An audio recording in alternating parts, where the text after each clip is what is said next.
উত্তপ্ত মরুভূমিতে দাঁড়িয়ে তৃষ্ণার তীব্রতা দেখেছি। সেখানে চিনেছি হাহাকার আর অভাব কাকে বলে। আবার অথই সমুদ্রের বুকেও দাঁড়িয়ে থেকেছি, চারিদিকে শুধু পানি, অথচ তৃষ্ণা মেটানোর মতো এক ফোঁটাও পানি সেখানে নেই।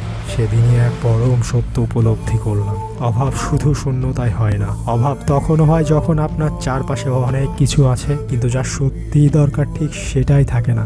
জীবনও ঠিক এমন, চারপাশে মানুষ, অর্থ, ক্যারিয়ার, সুযোগ সবই থাকতে পারে, তবুও ভিতরে এক অদৃশ্য শূন্যতা থেকে যায় যদি সেখানে সত্যিকারের শান্তি, ভালোবাসা আর জীবনের প্রকৃত অর্থই না থাকে। কারণ জীবনের সবকিছু থাকা গুরুত্বপূর্ণ না, সঠিক জিনিসটা থাকা গুরুত্বপূর্ণ। মানুষের হৃদয়ে এক বিশেষ শূন্যতা আছে, যা দুনিয়ার কোনো সম্পর্ক, অঢেল সম্পদ বা উজ্জ্বল ক্যারিয়ার দিয়ে পূর্ণ করা সম্ভব নয়। এই শূন্য স্থানটি কেবল তার সৃষ্টিকর্তার জন্যই বরাদ্দ। সেখানে বিশ্বাস, কৃতজ্ঞতা আর ভালো কাজ না থাকলে চারপাশটা যতই চাকচিক্যময় হোক না কেন, ভেতরটা সবসময় হাহাকার করে যায়। রাসূল সাল্লাল্লাহু আলাইহি ওয়াসাল্লাম বলেছেন, প্রচুর ধন সম্পদ থাকলেই ধনী হওয়া যায় না, অন্তরের ধনী হওয়াই হলো প্রকৃত ধনী।